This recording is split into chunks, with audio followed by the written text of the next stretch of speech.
നമ്മൾ ഈ impairment loss ആയിട്ട് അലോക്കേറ്റ് ചെയ്യേണ്ട ആവശ്യമില്ല. കാരണം അത് ഓൾറെഡി ഏതിൽ തന്നെയാണ് ഉണ്ടാവുക, റിക്കവറബിൾ എമൗണ്ടിൽ തന്നെ ഉണ്ടാവുക. Welcome to entry elevate ACCS financial reporting classes. So ഇന്ന് നമ്മൾ ഡിസ്കസ് ചെയ്യാൻ പോകുന്ന ടോപ്പിക്കാണ് IAS 36 impairment of assets. Impairment എന്ന് പറഞ്ഞാൽ എന്താണ്? ലൈക്ക് സംവാട്ട് വാല്യൂ കുറഞ്ഞതാണ് നമ്മൾ ഉദ്ദേശിക്കുന്നത്, അല്ലേ? സോ ഇവിടെ അസറ്റിന്റെ വാല്യൂ കുറഞ്ഞത്, അതാണ് ഇവിടെ ഇമ്പയർമെന്റ് ഓഫ് അസറ്റ്സ് എന്ന് പറഞ്ഞാൽ ഉദ്ദേശിക്കുന്നത്. സോ എന്താണെന്നുള്ളത് നമുക്ക് ഡീറ്റെയിൽ ആയിട്ട് നോക്കാം. What is impairment? A fall in the value of an asset so that its recoverable amount is now less than its carrying amount in the statement of financial position. അതായത് carrying എമൗണ്ടിനേക്കാളും എന്ത് കുറവാണെന്നാണ് പറയുന്നത്? Recoverable amount കുറവാണെന്നാണ് പറയുന്നത്. ഈ recoverable amount എന്താണെന്ന് നിങ്ങൾക്ക് doubt തോന്നും, അല്ലേ? Recoverable amount എന്ന് പറഞ്ഞാൽ ഒന്നുമില്ല. അതായത് നമ്മളിപ്പോൾ ഒരു അസറ്റ് ഇന്ന് വിൽക്കുകയാണെന്ന് വിചാരിക്കാം. ആ വിൽക്കുമ്പോൾ കിട്ടുന്ന വാല്യൂ ഉണ്ടല്ലോ, അതിനാണ് നമ്മൾ റിക്കവറബിൾ എമൗണ്ട് എന്ന് പറയുന്നത്. Impairment loss occurs when carrying amount is greater than the recoverable amount. നമ്മൾ മേലെ പറഞ്ഞ സെന്റൻസ് ഒന്ന് സിമ്പിൾ ആക്കി പറഞ്ഞതേ ഉള്ളൂ. സോ ഇമ്പയർമെന്റ് ലോസ് എന്ന് പറയുമ്പോൾ എന്തായിരിക്കും? ഒബ്വിയസ്ലി ഇത് പറയുമ്പോൾ തന്നെ നിങ്ങൾക്ക് മനസ്സിലായിട്ടുണ്ടാവും. Recoverable amount minus carrying amount ആണ് എന്ത്? ഇമ്പയർമെന്റ് ലോസ് എന്ന് പറയുന്നത്. സോ റിക്കവറബിൾ എമൗണ്ട് എന്താണെന്നുള്ളത് നമ്മൾ പറഞ്ഞു. ഇനി എങ്ങനെയാണ് ഈ എമൗണ്ട് എടുക്കേണ്ടതെന്നും കൂടി നോക്കണ്ടേ? So recoverable value അല്ലെങ്കിൽ recoverable amount is the higher value of assets fair value less cost of disposal. അതായത് fair value minus cost of disposal അല്ലെങ്കിൽ value in use. ഈ value in use ഫസ്റ്റത്തെ പോയിന്റ് നിങ്ങൾക്ക് clear ആയിരിക്കും. നമ്മൾ വിൽക്കുന്ന value minus cost of disposal. Second, value in use എന്താണെന്നൊരു doubt തോന്നാം. വാല്യൂ ഇൻ യൂസ് എന്ന് പറഞ്ഞാൽ ഒന്നും ഉണ്ടാവില്ല. ചിലപ്പോൾ നമുക്കൊരു 1, 2, 3, 4 ഇയേഴ്സിൽ അതിൻ്റെ ക്യാഷ് ഫ്ലോസ് തരും. ക്യാഷ് ഇൻഫ്ലോ ഉണ്ടാവാം, എന്തുണ്ടാവാം? ക്യാഷ് ഔട്ട്ഫ്ലോ ഉണ്ടാവാം. എന്നിട്ട് കിട്ടുന്ന വാല്യൂസ് ഉണ്ടാവുമല്ലോ, ക്യാഷ് ഔട്ട്ഫ്ലോസും ഉണ്ടാവാം. ആൻഡ് ഫൈനലി നമുക്കൊരു നെറ്റ് ക്യാഷ് ഫ്ലോ കിട്ടും. ഓക്കെ, ഈ നെറ്റ് ക്യാഷ് ഫ്ലോന്റെ പ്രസന്റ് വാല്യൂ, കാരണം ഇത് first year, second year, third year forecast future cash flows ആണല്ലോ. സോ അതിന്റെ ഇന്നത്തെ വാല്യൂ, പ്രസന്റ് വാല്യൂ എടുക്കണം. ആൻഡ് പ്രസന്റ് വാല്യൂ എടുക്കാൻ വേണ്ടിക്ക് നമ്മൾ എന്തുകൊണ്ട് മൾട്ടിപ്ലൈ ചെയ്യണം? നമ്മൾ ഈ പാർട്ട് ഡിസ്കസ് ചെയ്തിട്ടുണ്ടായിരുന്നു, എങ്ങനെയാണ് പ്രസന്റ് വാല്യൂ കണ്ടുപിടിക്കേണ്ടതെന്ന്. ഓക്കെ, പ്രസന്റ് വാല്യൂ കിട്ടാൻ എന്ത് ചെയ്താൽ മതി? ഡിസ്കൗണ്ട് ഫാക്ടറിനെ കൊണ്ട് മൾട്ടിപ്ലൈ ചെയ്താൽ എന്ത് കിട്ടും? പ്രസന്റ് വാല്യൂ കിട്ടും. ആൻഡ് ഈ ഡിസ്കൗണ്ട് ഫാക്ടർ കാൽക്കുലേറ്റ് ചെയ്യേണ്ട റേറ്റ് നിങ്ങൾക്ക് ഓൾറെഡി എവിടെ മെൻഷൻഡ് ആയിരിക്കും? ക്വസ്റ്റനിൽ മെൻഷൻഡ് ആയിരിക്കും. ഇക്വേഷൻ ഓർമ്മയില്ലെങ്കിൽ, ഡിസ്കൗണ്ട് ഫാക്ടർ എങ്ങനെ ഓർമ്മയില്ലെങ്കിൽ എവിടെ ഒന്നും കൂടി പറയാം. 1/1 + r⁻n. ഈ r എന്ന് ഉദ്ദേശിക്കുന്നതാണ് നിങ്ങളുടെ റേറ്റ്, ആൻഡ് ഈ n എന്ന് പറയുന്നതാണ് എന്ത്?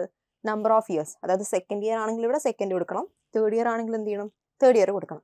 അങ്ങനെ ഡിസ്കൗണ്ട് ഫാക്ടേഴ്സ് കിട്ടും.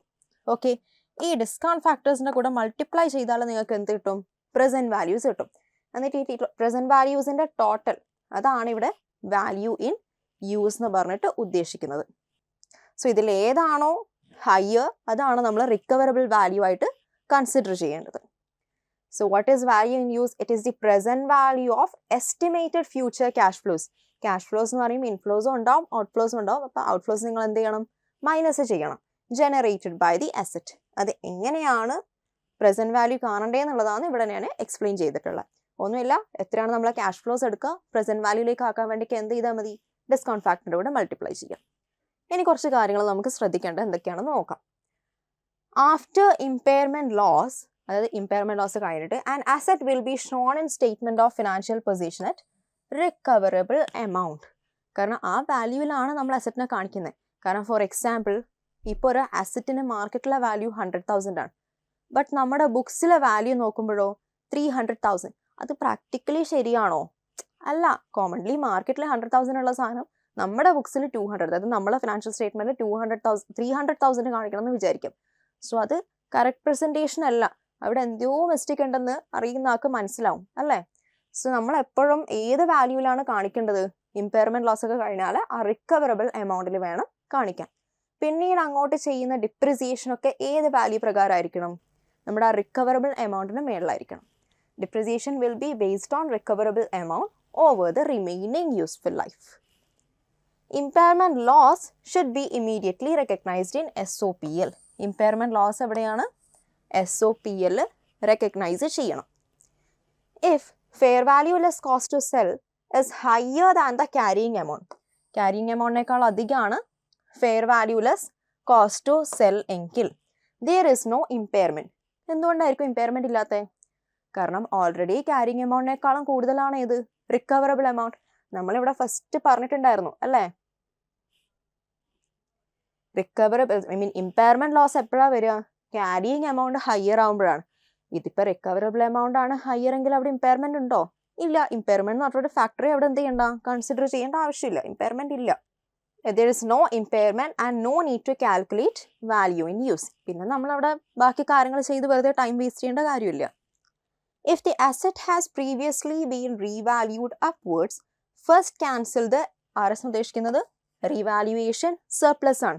റിവാലുവേഷൻ സർപ്ലസ് നമ്മൾ എവിടെ ഡിസ്കസ് ചെയ്തിട്ടുള്ള ടേം ആണ്? IAS 16 PPE പ്രകാരം ചെയ്യുമ്പം എങ്ങനെയാണ് അസറ്റ് വാല്യൂ ചെയ്യേണ്ടതെന്നുള്ളത് നോക്കുമ്പോൾ നമ്മൾ ഡിസ്കസ് ചെയ്തിട്ടുള്ളതാണ്. In OCI and the balance if any should be debited to SOPL. ഒരു ചെറിയ ന്യൂമറിക്കൽ ടേംസ് വെച്ചിട്ട് നമുക്ക് നോക്കാം. അതായത് ഫോർ എക്സാമ്പിൾ നമ്മുടെ OCIയിലാണല്ലോ നമ്മൾ റീവാലുവേഷൻ സർപ്ലസ് കൊടുക്കണ്ടേ. സോ നമ്മൾ OCIയിൽ എത്രയുണ്ട്? ഓൾറെഡി ഒരു 200,000 കിടപ്പുണ്ട്. എന്നിട്ട് മുന്നേ ഒരു ഇമ്പയർമെൻറ്റ് ലോസ് വന്നു. Okay, if the asset has been previously been revalued upwards. Okay, അതാണ് നമ്മൾ റീവാല്യൂഷൻ സർപ്ലസിൽ ഓൾറെഡി ഒരു 200,000 ഉണ്ട്. സോ പിന്നീട് ഒരു ലോസ് വന്നാൽ ഫസ്റ്റ് നമ്മൾ ആ ലോസ് എവിടെ നിന്നാണ് റെഡ്യൂസ് ചെയ്യേണ്ടത്? നമ്മുടെ ഈ റീവാല്യൂവേഷൻ സർപ്ലസിന് വേണം ക്യാൻസൽ ചെയ്യാൻ. സോ നോർമലി നമുക്ക് ഇമ്പയർമെൻറ്റ് ലോസ് വന്നാൽ, ഇമ്പയർമെൻറ്റ് ലോസ് ഉണ്ടെങ്കിൽ നിങ്ങൾ എന്താ ചെയ്യുക? ഓക്കെ, SOPL ഇമ്പയർമെൻറ്റ് ലോസ് എന്ന് പറഞ്ഞിട്ട് ഇപ്പോൾ ഫോർ എക്സാമ്പിൾ 20,000 ആണെന്ന് വിചാരിക്കുക. ഓക്കെ, ഇമ്പയർമെൻറ്റ് ലോസ് എന്ന് പറഞ്ഞിട്ട് 20,000 ഇടും. ഇതാണ് നോർമലി നമ്മൾ മേലെ പറഞ്ഞ സ്റ്റേറ്റ്മെൻറ്റ് പ്രകാരം ചെയ്യേണ്ടത്. ബട്ട് ഇങ്ങനെ ഒരു റീവാലുവേഷൻ സർപ്ലസ് കിടപ്പുണ്ടെങ്കിൽ, മുന്നേ അസറ്റിന് റിലേറ്റഡ് ആയിട്ട് നമ്മളൊരു റീവാലുവേഷൻ ചെയ്തിട്ടുണ്ടെങ്കിൽ ലോസ് വന്നാൽ SOPL അല്ല ഇടേണ്ടത്. ഓക്കെ, ഞാൻ ഈ എമൗണ്ട് ഇവിടെ ചെറിയൊരു കാൽക്കുലേഷൻ നിങ്ങൾക്ക് മനസ്സിലാൻ വേണ്ടിക്ക് എമൗണ്ട് ഒന്ന് ഇൻക്രീസ് ചെയ്യുകയാണേ.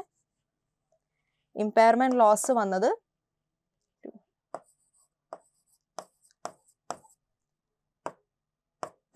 2,20,000 ആണെന്ന് പറയാണ്.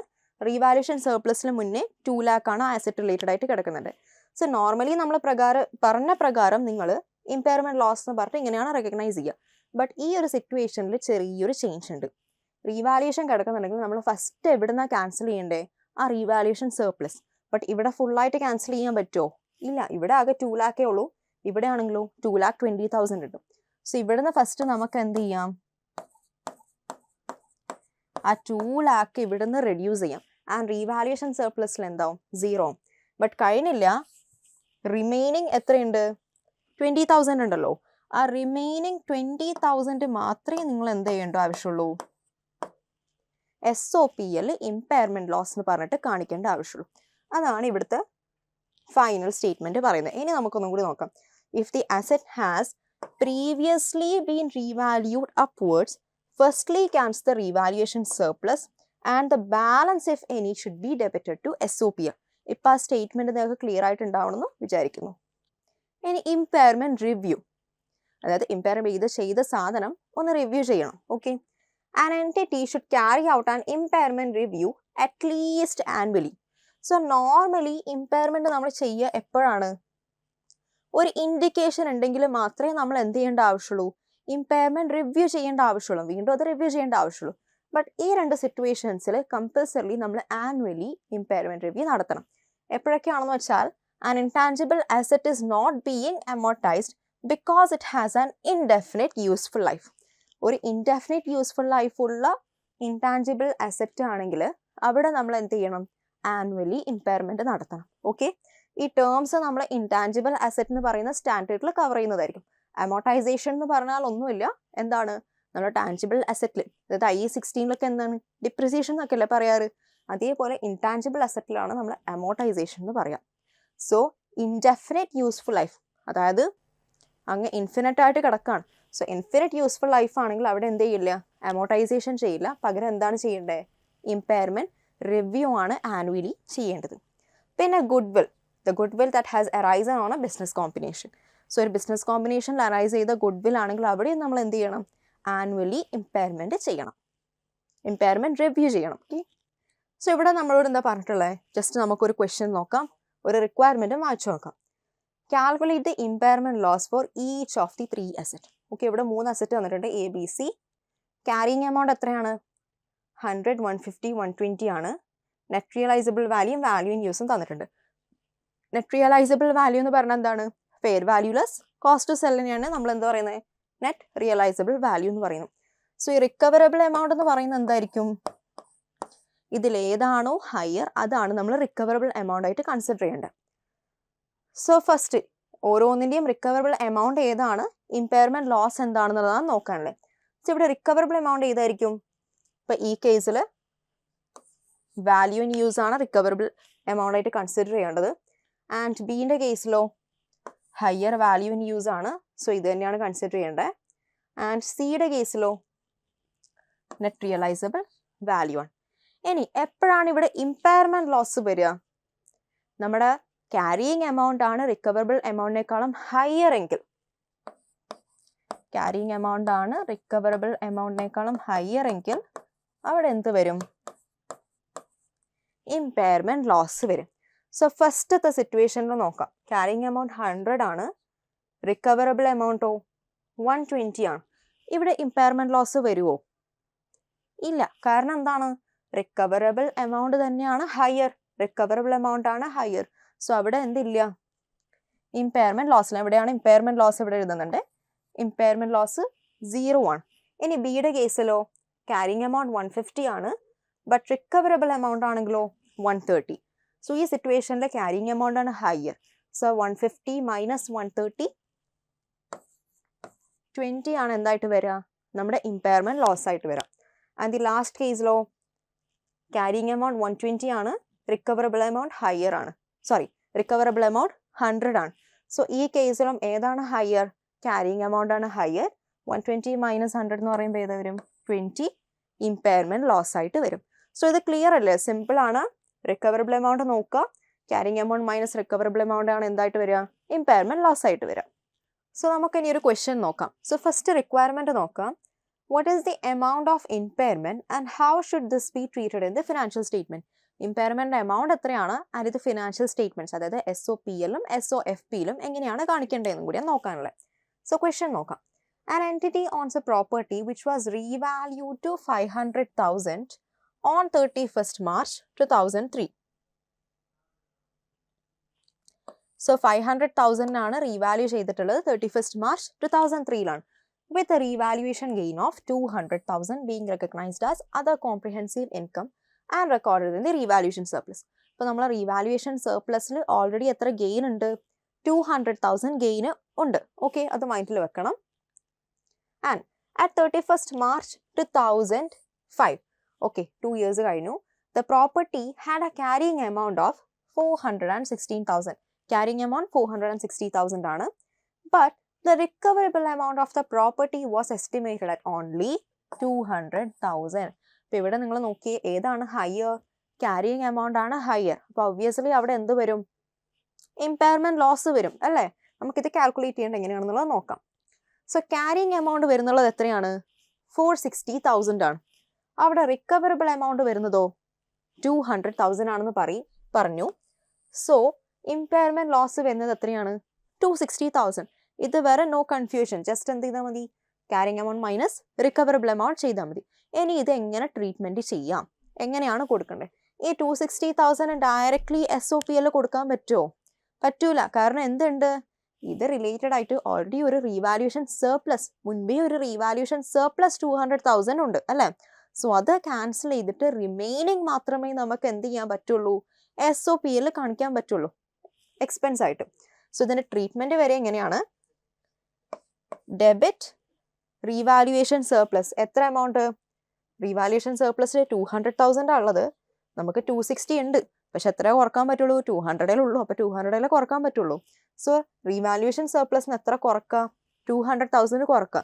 ഞാൻ ഇവിടെ ഡെബിറ്റ് ചെയ്തത് എന്തുകൊണ്ടാണെന്ന് കൺഫ്യൂഷൻ ഉണ്ടോ, റീവാലുവേഷൻ സർപ്ലസ് ഇൻകം എന്ത് ബാലൻസ് ഉണ്ടാവുക, ക്രെഡിറ്റ് ബാലൻസ് ആണ്. അപ്പോൾ അത് റെഡ്യൂസ് ആകുമ്പോൾ എന്ത് ചെയ്തു, ഡെബിറ്റ് ചെയ്തു, അത്ര മാത്രമേ ഉള്ളൂ. Okay, debit revaluation surplus 200,000 and remaining ഉള്ള 60,000 SOPL എന്തായിട്ട് കാണിക്കണം?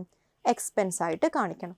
സോ ഡെബിറ്റ് 60,000 SOPL എക്സ്പെൻസ് ആയിട്ട് ഇവിടെ SOPL കാണിക്കണം. ഇങ്ങനെയാണ് നമ്മൾ കാൽക്കുലേറ്റ് ചെയ്യേണ്ടതും ട്രീറ്റ്മെൻറ്റ് എങ്ങനെ കൊടുക്കേണ്ടതും. സോ ക്ലിയർ ആണെന്ന് വിചാരിക്കുന്നു. സോ ഇനി നമുക്ക് നെക്സ്റ്റ് വേറൊരു ഇതായിട്ട് റിലേറ്റ് ചെയ്തിട്ടൊരു ചെറിയൊരു ടോപ്പിക് ഉണ്ട്.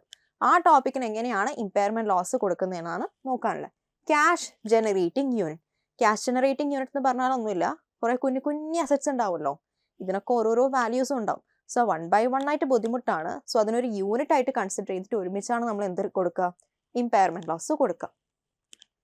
A cash generating unit is the smallest identifiable group of asset for which independent cash flows can be identified and measured. So ഇത് ഒരു ഗ്രൂപ്പ് ഓഫ് അസറ്റ്സ് ആണ്, ഐഡന്റിഫയബിൾ ആണ്, പിന്നെ അതേപോലെ ഇൻഡിപെൻഡന്റ് ക്യാഷ് ഫ്ലോസ് ആണ്. ഓരോന്ന് നമുക്ക് എന്ത് ചെയ്യാനും പറ്റും? മെഷർ ചെയ്യാനും പറ്റും. സോ CGUന്റെ കേസിൽ എങ്ങനെയാണ് ഇമ്പയർമെന്റ് ലോസ് കൊടുക്കേണ്ടതെന്ന് നമുക്ക് നോക്കാം. ഓക്കെ, സോ ഇവിടെ സെയിം തന്നെയാണ്. നമ്മൾ യൂഷ്വലി എങ്ങനെ ഇമ്പയർമെന്റ് ലോസ് കൊടുക്കണ്ടേ? ക്യാരിങ് എമൗണ്ട്, അതായത് recoverable amount minus carrying amount ആണല്ലോ നമ്മൾ ഇമ്പയർമെന്റ് ലോസ് ആയിട്ട് കൊടുക്കുക. ഈ കേസിലും സെയിം തന്നെയാണ്. CGUന്റെ ഇമ്പയർമെന്റ് ലോസ് എന്ന് പറയുന്ന ആ ഒരു CGUന്റെ റിക്കവറബിൾ എമൗണ്ട് മൈനസ് ആ CGUന്റെ carrying amount. Same, no difference. Impairment loss of CGU should be adjusted in the following order. ഞാൻ പറഞ്ഞു, ഈ CGU എന്ന് പറയുന്നത് എന്തല്ല, ഒരു സിംഗിൾ അസറ്റ് അല്ല, കുറേ ഒരു 3-4 അതായത് കുറേ ഒരു അസറ്റ്സ് കൂടിയിട്ടുള്ളതാണ്. ഒരു ഗ്രൂപ്പിനെയാണ് നമ്മൾ എന്ത് പറയുന്നത്? CGU, ക്യാഷ് ജനറേറ്റിംഗ് യൂണിറ്റ് എന്ന് പറയുന്നത്. സോ അവിടെ കുറേ അസറ്റ്സ് ഉണ്ടാവാം. സോ ഇവിടെ നമ്മൾ ലോസ് അലോക്കേറ്റ് ചെയ്യുമ്പം ഒരു ഓർഡർ ഫോളോ ചെയ്യണം. അതാണ് ഇവിടെ പറഞ്ഞത്. ഏതെങ്കിലും ഡാമേജ്ഡ് അസറ്റ് ഉണ്ടെങ്കിൽ ഫസ്റ്റ് ആ ലോസ് ഏതിനെ അലോക്കേറ്റ് ചെയ്യണം? ഈ ഡാമേജ്ഡ് ആയിട്ടുള്ള അസറ്റിനെ അലോക്കേറ്റ് ചെയ്യണം. സെക്കൻഡ് ആർക്കാ അലോക്കേറ്റ് ചെയ്യണ്ടേ? ഗുഡ് വില്ലാണ് അലോക്കേറ്റ് ചെയ്യേണ്ടത്. ആൻഡ് റിമൈനിങ് വരുന്ന ലോസ് ബാക്കിയുള്ള അസറ്റ്സിന് അതിൻ്റെ വീതം അനുസരിച്ചിട്ട് നമ്മൾ എന്ത് ചെയ്യണം? അലോക്കേറ്റ് ചെയ്യണം. അതായത് ഒരു പ്രോ റാറ്റ ബേസിസിൽ വേണം അലോക്കേറ്റ് ചെയ്യേണ്ടത്. ഇതിൻ്റെ ഒരു ക്വസ്റ്റ്യൻ ചെയ്യുമ്പോൾ നിങ്ങൾക്ക് കൂടുതൽ ക്ലിയർ ആവും. സോ നമുക്ക് നോക്കാം എങ്ങനെയാണ് അലോക്കേഷൻ ചെയ്യേണ്ടത് നോക്കാം. സോ ഇവിടെ ക്വസ്റ്റ്യൻ പറഞ്ഞിട്ടുണ്ട് എത്രയാണ് നമ്മുടെ ഇമ്പയർമെന്റ് എന്ന് കാൽക്കുലേറ്റ് ചെയ്യണം ഓൺ 1st January 2008. ഇനി ബാക്കി നമുക്ക് സിനാരിയോ എന്താണെന്നുള്ളത് ഫസ്റ്റ് നോക്കാം. Said company runs a unit that suffers a massive drop in income due to the failure of its technology on 1st January 2008. The following carrying amounts were recorded in the books immediately prior to the impairment. So ഇതൊക്കെയാണ് നമ്മുടെ asset, ഇതാണ് നമ്മുടെ cash generating unit. Okay, ഓരോന്ന് തന്നിട്ടുണ്ട്. Goodwill, technology, brand, land, building, other net asset. അതിൻ്റെയൊക്കെ carrying എമൗണ്ടും ഇവിടെ mention ചെയ്തിട്ടുണ്ട്. പിന്നെ ഒരു കാര്യം കൂടി നിങ്ങൾ ശ്രദ്ധിക്കണം, കറണ്ട് അസറ്റ്സിന് എന്തില്ല, നമ്മൾ ഈ ഇമ്പയർമെന്റ് ലോസ് ആയിട്ട് അലോക്കേറ്റ് ചെയ്യേണ്ട ആവശ്യമില്ല. കാരണം അത് ഓൾറെഡി ഏതിൽ തന്നെയാണ് ഉണ്ടാവുക? റിക്കവറബിൾ എമൗണ്ടിൽ തന്നെ ഉണ്ടാവുക. ഞാൻ പറഞ്ഞു, റിക്കവറബിൾ എമൗണ്ടിനേക്കാളും ക്യാരിങ് എമൗണ്ട് അധികമാണെങ്കിൽ മാത്രമേ ഇവിടെ എന്ത് വരുള്ളൂ? ഇമ്പയർമെന്റ് ലോസ് വരുള്ളൂ. സോ ഈ കറണ്ട് അസറ്റ്സിന് നമ്മൾ ഇമ്പയർമെന്റ് ലോസ് കൊടുക്കേണ്ട ആവശ്യമില്ല, കാരണം അത് ഓൾറെഡി റിക്കവറബിൾ എമൗണ്ടിലാണ് ഉള്ളത്. So the recoverable value of the unit is 85 million. So recoverable value total 85 million ആണെന്ന് പറയുന്നുണ്ട്. അതിൽ എന്ത് വർത്ത്ലെസ് ആണെന്നാ പറഞ്ഞിട്ടുള്ളത്? Technology is worthless following it's complete failure. അതായത് ടെക്നോളജി കംപ്ലീറ്റ്ലി ഡൗൺ പോയിരിക്കുകയാണ്. ടെക്നോളജിയുടെ വാല്യൂ എത്രയായിരുന്നു? 5 million ആണ്. സോ ഈ 5 million കംപ്ലീറ്റ്ലി എന്താണ്? കൺസിഡർ ചെയ്യേണ്ട ആവശ്യമില്ല, അത് വർത്ത്ലെസ് ആണെന്നാണ് പറയുന്നത്. And estimated loss recoverable value എത്രയാണ്? 85 million ആണെന്നും പറഞ്ഞിട്ടുണ്ട്. നെക്സ്റ്റ് നോക്കാം. The other net asset include inventory and receivables. It is considered that the carrying amount of other net asset is a reasonable presentation of their net realizable value. ഇവിടെ അവർ തന്നെ ക്വസ്റ്റ്യനിൽ mention ചെയ്തിട്ടുണ്ട്. ഞാൻ പറഞ്ഞു inventory, receivers, ഇതെന്താണ്? Current asset ആണ്. So ഇത് already ഏതിൽ തന്നെ ഉണ്ടാവുക? റിക്കവറബിൾ വാല്യൂവിൽ തന്നെ ഉണ്ടാവുക. സോ നിങ്ങൾ ഇമ്പയർമെന്റ് ലോസ് കൊടുക്കേണ്ട ആവശ്യമില്ല. പിന്നെ ഇവിടെ അവർ സ്പെസിഫിക് ആയിട്ട് പറഞ്ഞിട്ടുമുണ്ട് ഇത് എന്തിലാണുള്ളതാണ് പറഞ്ഞിട്ടുള്ളത്? നെറ്റ് റിയലൈസബിൾ വാല്യൂ, അതായത് റിക്കവറബിൾ എമൗണ്ടിൽ തന്നെയാണ് ഉള്ളതെന്നാണ് പറഞ്ഞത് അല്ലേ?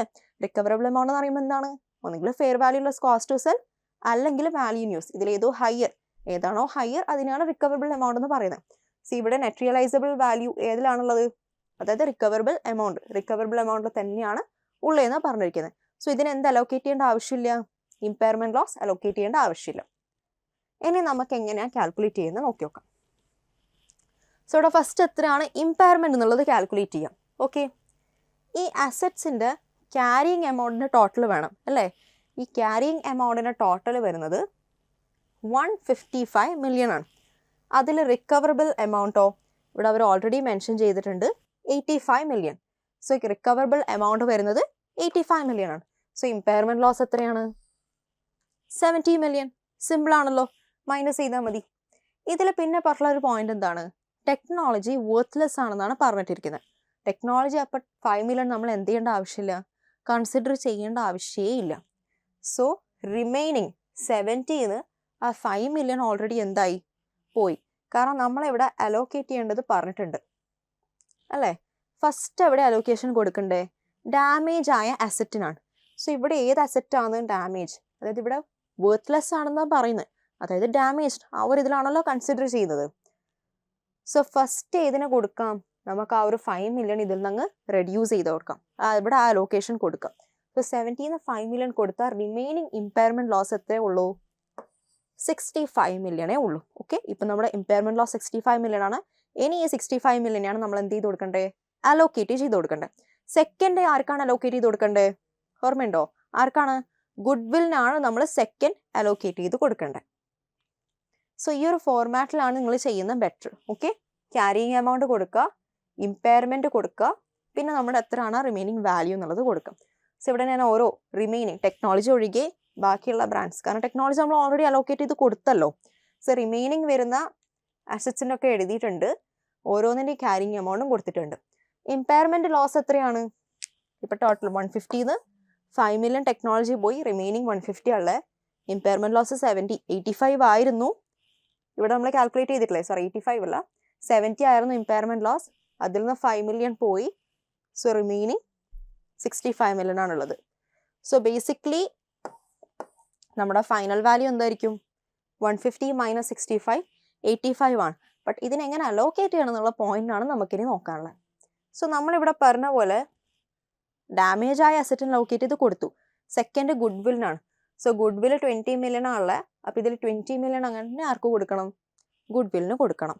പിന്നെ ഈ അതർ നെറ്റ് അസറ്റ് ഇവിടെ ഓൾറെഡി എന്തിലാണ് ഉള്ളത്? റിക്കവറബിൾ എമൗണ്ടിലാണുള്ളത്. അവിടെ പിന്നെയും കൊണ്ടുപോയി നമ്മൾ ഇമ്പയർമെൻറ്റ് ലോസ് ചെയ്യേണ്ട ആവശ്യമുണ്ടോ? ഇല്ല. സോ ഇവിടെ ഇമ്പയർമെൻറ്റ് ലോസ് ഒന്നും അലോക്കേറ്റ് ചെയ്യേണ്ട, 0 ആണ്. ഓക്കെ, സോ ഇവിടെ നമുക്ക് കിട്ടി വാല്യൂ എത്രയാണ്? 40 - 0 40 കിട്ടി. ഫസ്റ്റ് ഇവിടെ 20 - 20 0വും കിട്ടി.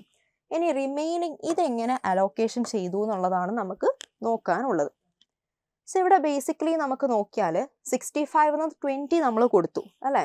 65ന്ന് 20 കൊടുത്ത റിമൈനിങ് എത്രയുള്ളത്? നമ്മുടെ ലോസ് 45 ഉള്ളത്. ഈ 45 ആർക്കൊക്കെ നമ്മൾ വീതിച്ചു കൊടുക്കണം? ബ്രാൻഡിന് കൊടുക്കണം, ലാൻഡിന് കൊടുക്കണം, ബിൽഡിങ്ങിനും കൊടുക്കണം. ഓക്കെ, സോ അതിനെന്ത് ചെയ്താൽ മതി? പ്രൊറാറ്റ ബേസിസിൽ ചെയ്യാം. 45 ഇൻറ്റു ലാൻഡ്, സോറി ഇവിടെ ഫസ്റ്റ് ഏതാ? ബ്രാൻഡാണുള്ളത്. ബ്രാൻഡിൻ്റെ വാല്യൂ എത്രയാണ്? 10 ആണ്. ഡിവൈഡഡ് ബൈ ഇതിൻ്റെ ടോട്ടൽ എത്രയാണ്? 10 + 50 + 30 എന്ന് പറയുമ്പോൾ എത്രയാണ് വരിക?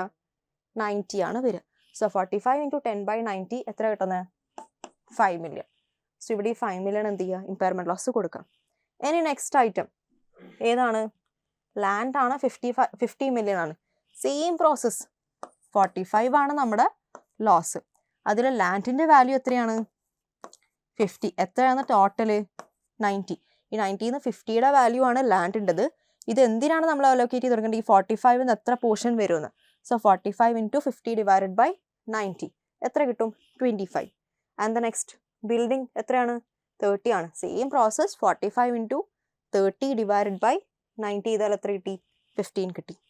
ഇനി പിന്നെ നമ്മുടെ ഇപ്പോഴത്തെ വാല്യൂ എത്രയാണെന്ന് കാൽക്കുലേറ്റ് ചെയ്യാൻ പണിയുണ്ടോ? എന്ത് ചെയ്താൽ മതി? 10 - 5 5, 50 - 25 25, 30 - 15 15. സിമ്പിൾ അല്ലേ? സോ ഈ ഒരു രീതിയിൽ നിങ്ങൾക്ക് ഈ ഒരു ഫോർമാറ്റിൽ ഫോളോ ചെയ്ത് എന്താണ് ബെറ്റർ? പ്രോസസ്സ് നിങ്ങൾ കുറച്ചും കൂടി ക്ലിയർ ആയിട്ട് തന്നെ എഴുതുമ്പം ബെറ്റർ ആയിരിക്കും. സോ ഈ ഒരു രീതിയിൽ തന്നെ ഫോളോ ചെയ്യാം.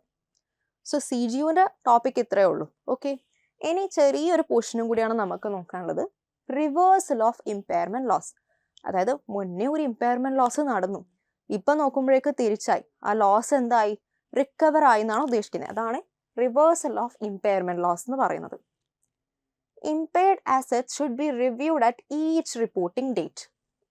ഇമ്പയർ ആയിട്ടുള്ള അസറ്റ് നമ്മൾ എന്ത് ചെയ്യണം? റിപ്പോർട്ടിംഗ് ഡേറ്റിലൊക്കെ റിവ്യൂ ചെയ്യണം. to see whether there are indications that the impairment has reversed.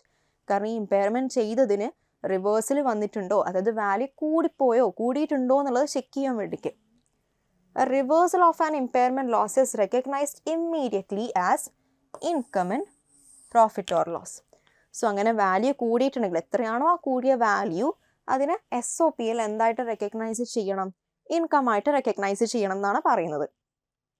So അത് ക്ലിയർ ആണല്ലോ. നമ്മൾ വാല്യൂ കൂടിയിട്ടുണ്ടെങ്കിൽ എന്ത് ചെയ്യണം, ആ കൂടിയ വാല്യൂ SOPൽ ഇൻകം ആയിട്ട് റെക്കഗ്നൈസ് ചെയ്യണം. പിന്നെ വരുന്നൊരു പോയിന്റ് ആണ്, if the original impairment was charged against the revaluation surplus, it is recognized as other comprehensive income and credited to the revaluation reserve. അതായത് ഫോർ എക്സാമ്പിൾ നമ്മൾ റീവാലുവേഷൻ സർപ്ലസിൽ ഒരു 200,000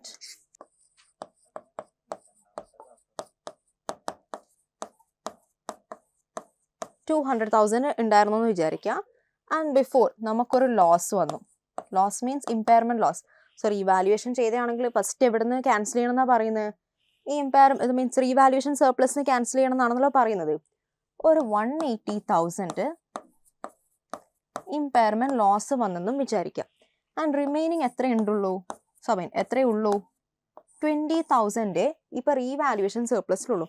200,000 ആയിരുന്നു, ലോസ് വന്നു. സോ റീവാലുവേഷൻ സർപ്ലസിൽ നമുക്ക് ബാലൻസ് ഉള്ളതുകൊണ്ട് നമ്മൾ ഫസ്റ്റ് എവിടെ നിന്ന് എടുത്തു, ഈ റീവാലുവേഷൻ സർപ്ലസ് തന്നെ ക്യാൻസൽ ചെയ്തു. റിമൈനിങ് 20,000 ഉള്ളൂ. സോ ഇപ്പോൾ റീവാലുവേഷൻ സർപ്ലസിൽ 20,000 ഉള്ളൂ. ബട്ട് പിന്നീട് നമ്മൾ നോക്കുമ്പോഴോ ഈ അസറ്റിൻ്റെ വാല്യൂ ആണെങ്കിൽ ഒരു 80,000 എന്തായി, ഇൻക്രീസ് ആയി. ഓക്കെ, 80,000 ആയെന്നല്ല പറഞ്ഞാൽ ഒരു 80,000 വാല്യൂ കൂടി. സോ ഇങ്ങനെ കൂടിയിട്ടുണ്ടെങ്കിൽ നോർമലി ആണെങ്കിൽ നമ്മൾ പറഞ്ഞു ഡയറക്റ്റ്ലി എന്ത് ചെയ്താൽ മതി, SOPൽ ഇൻകം ആയിട്ട് കാണിച്ചാൽ മതി. ബട്ട് നിങ്ങൾ ഇതിന് മുന്നേ ഈ റീവാലുവേഷൻ സർപ്ലസ് എന്നാണ് ഇമ്പയർമെൻറ്റ് ലോസ് ക്യാൻസൽ ചെയ്തതെങ്കിൽ പിന്നീട് വാല്യൂ കൂടിയാൽ എവിടെയാ കൂടിയത് കാണിക്കണം, ആ എഫക്റ്റ് എവിടെയാണ് നിങ്ങൾ കാണിക്കണ്ടേ, SOPൽ നോർമലി ഉള്ള പോലെ ഇൻകം ആയിട്ടല്ല, ഈ റീവാലുവേഷൻ സർപ്ലസിൻ്റെ സെക്ഷനിൽ തന്നെ നിങ്ങൾ എന്ത് ചെയ്യണം, ഇൻകം ആയിട്ട് കാണിക്കണം. അതായത് ഇവിടെ നിങ്ങൾ 180,000 കുറച്ചിട്ട് 20,000 അല്ലേ ഉണ്ടാവുക, ഈ കുറച്ചതിൻ്റെ കൂടെ എന്ത് ചെയ്യണം, ആഡ് ചെയ്യണം. ഇങ്ങനെയാണ് ട്രീറ്റ്മെൻറ്റ് ചെയ്യേണ്ടത്. സോ ഈ ഒരു കേസിൽ മാത്രമാണ് ഇങ്ങനെയാണ് ട്രീറ്റ്മെൻറ്റ് ചെയ്യേണ്ടത് കേട്ടോ. നോർമലി ആണെങ്കിൽ സിംപ്ലി ഇൻകം ആയിട്ട് കാണിച്ചാൽ മതി. ബട്ട് നിങ്ങൾ മുന്നേ റീവാലുവേഷൻ സർപ്ലസ് എന്നാണ് ക്യാൻസൽ ചെയ്തതെങ്കിൽ വാല്യൂ കൂടിയാൽ ഫസ്റ്റ് ആ എഫക്റ്റ് എവിടെ തന്നെ കാണിക്കണം, റീവാലുവേഷൻ സർപ്ലസിൽ തന്നെ കാണിക്കണം. ഓക്കെ.